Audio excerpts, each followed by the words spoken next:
So I spent my time thinking, what subject could I use?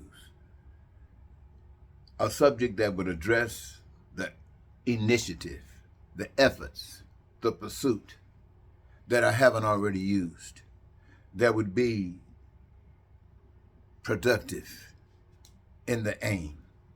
And I was thinking, I could not think of a title.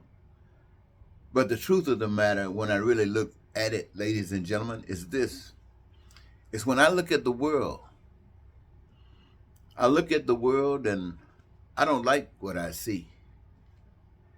I see a better world. You see, I have learned that people are satisfied and they have a different reaction than those who are not. I've been satisfied.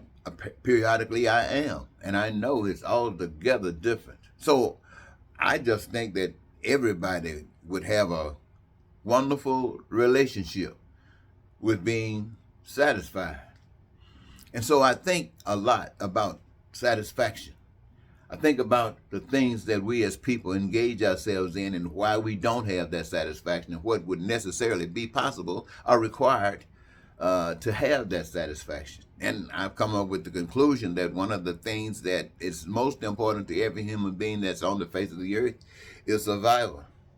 You bring a baby on the earth and put a baby on the side of the road and leave that baby there, that baby will probably die. If you take an adult and put an adult on the side of the road, or if an adult sits on the side of the road, I just use the side of the road as an example, and chooses not to do anything but just sit there, that adult will eventually die. So in order for that baby to live, or for that adult to live, there's going to have to be some action that's going to take place, action that's required for survival. For a baby, someone is going to have to do it for that baby. For an adult, that an adult would have to engage themselves. So one of the most important things in life is about survival. And since everybody requires something out of life for survival, then everyone should be required to contribute in life in order to receive from life. And there's no better way, as I can see it, than each of us recognizing our greatest gift, what we do that gives us our greatest joy. Now, that's just the way I see it. The world perhaps doesn't see it that way. In fact, maybe nowhere else on earth, perhaps. They may never see it that way. But I see it that way.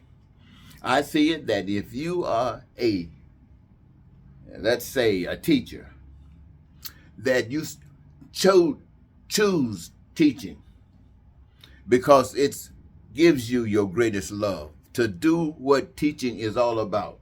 Whatever level it is, from the earliest level throughout all of the possibilities, where you find yourself in is where you fit, and you fit there, and it is your greatest joy. Now, this is your life, but because of your living this life, you don't have to worry about anything else in life. It's already taken care of. It is being taken care of. You are entitled to it because you are participating in the process. Every last one of you. You are dentists. You choose this profession because you love it. And that's what you do.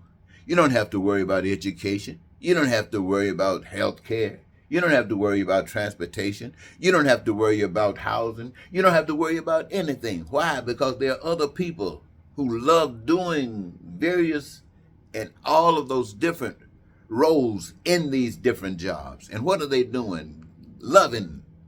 And out of their loving, they are creating masses, abundance for the reservoir of goods and services. And it's all for you, the people. What words could I say What subject could I use to interest you, the people, to make you understand that lying and cheating and guns and murder and hatred is not the only choice that you have? That you can really get rid of guns when you eradicate what guns are used for. Guns are used for killing. Guns are used for oppression and power, stuff like that. But when there's no power greater than joy in your life. That's the greatest power you could have. Joy in your life. Now, what I see is worth me sitting here saying, what the Democrats offer appears to be better than what the Republicans offer as far as politics are concerned in the United States of America. But even that is a failure. And it will always be a failure.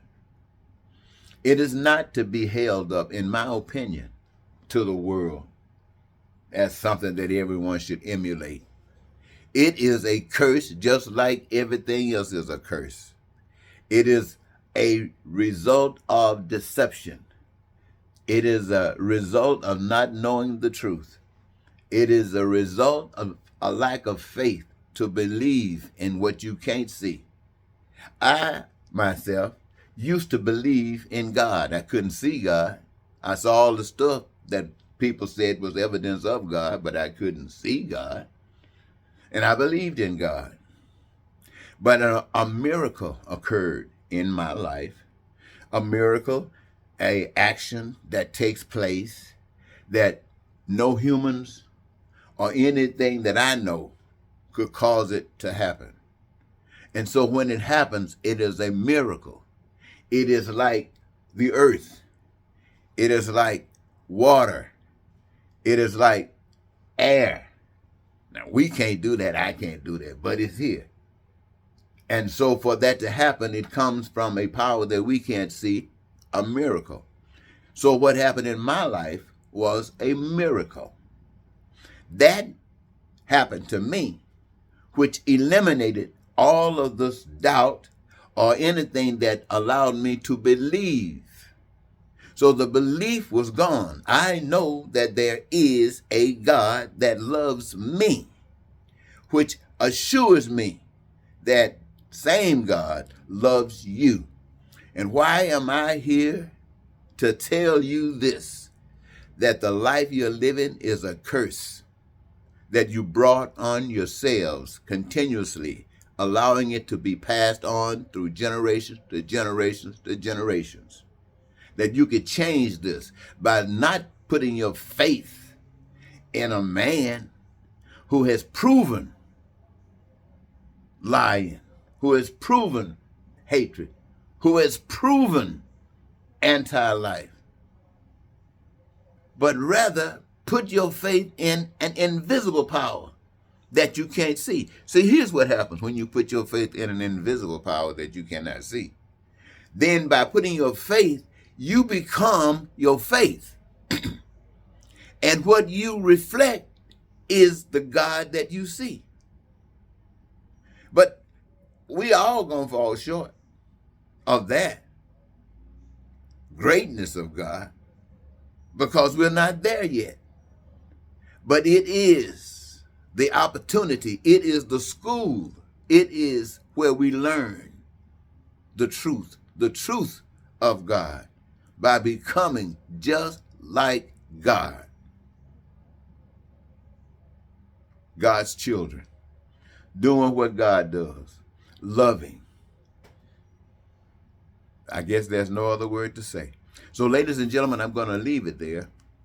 I'm only trying to say that when people have given up hope and start going after lies and all the ugly things that I was taught was from hell and the devil, it's frightening.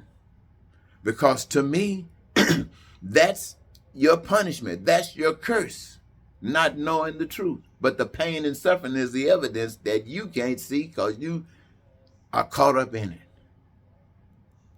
And so you are to know that you are responsible for that and you can fix it.